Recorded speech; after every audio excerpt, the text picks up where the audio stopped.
जय मैथिल जय मिथिला। सभी ब्रजवासी मैथिल ब्राह्मणों को जय श्री राम, जय परशुराम, जय मैथिल जय मिथिला।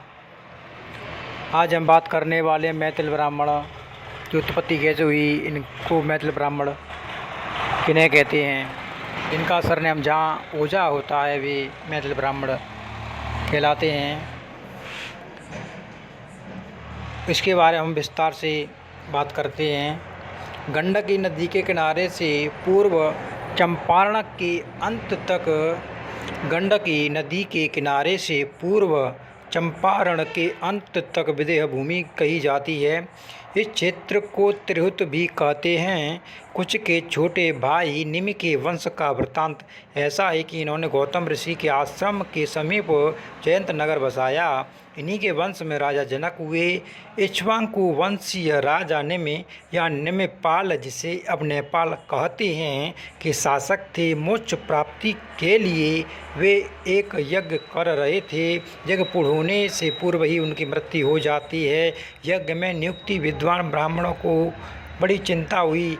यज्ञ समाप्ति के पूर्व ही यजमान का अंत हो जाना यज्ञ में भयानक विघ्न है। इसलिए उन्होंने अपनी मंत्र शक्ति से निम्न के शव का मंथन करके एक अत्यंत तेजस्वी पुरुष उत्पन्न किया। मंथन से उसका प्राकट्य हुआ था, इसलिए उसका नाम मिथ्य पड़ा।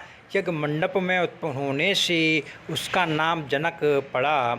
यज्ञ की विधिवत पूर्ण आहुति हुई और यज्ञ संपन्न हुआ। मित्र बड़े होने पर राजा बने। उन्होंने अपने नाम से नगरी बसाई और वहीं अपना राज दरबार चलाया। उस नगरी का नाम था मिथिलापुर, और जिसे जनकपुर भी कहा जाता है। राजा मित्र के राज्य क्षेत्र को मिथिलांचल कहते हैं और यह ब्राह्मण इस क्षेत्र में रहते थे।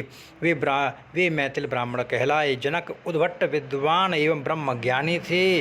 वे आत्मचिंतन करते करते अपने शरीर का यका बोध भूल जाते थे, इसलिए लोग उनको विद्या कहते थे। एक बार महाराज जनक ने विद्वानों की एक बहुत बड़ी सभा बुलाई। 100 अच्छी नस्ल की गायों की सिंग में, सोना खुर में चांदी मड़वा कर उन्हें सभा स्थल पर उपस्थित किया। सभा मंडप में घोषणा की कि देश के मूर्धन्य विद्वान महर्षि, आप महानुभावों का स्वागत।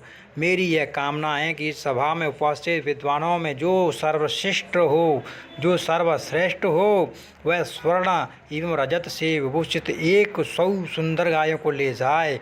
महर्षियों में थोड़ी देर के लिए स्तब्धता छा गई। कुछ देर बाद महर्षि याज्ञवल्क्य जी ने अपने शिष्यों को गायों को ले चलने के लिए आदेश दिया। सारे महर्षिगण याज्ञवल्क्य जी को शास्त्रार्थ के लिए ललकारने लगे। शास्त्रार्थ हुआ, महर्षि याज्ञवल्क्य विजयी ही हुए।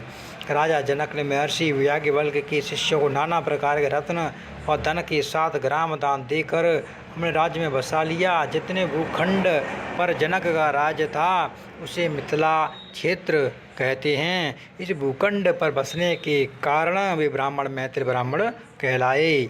संपूर्ण भारत में मात्र 28 ऋषि ही मूल गोत्र करता हैं। इनमें से 15 ऋषि मैथिल ब्राह्मणों के गोत्र करता हैं।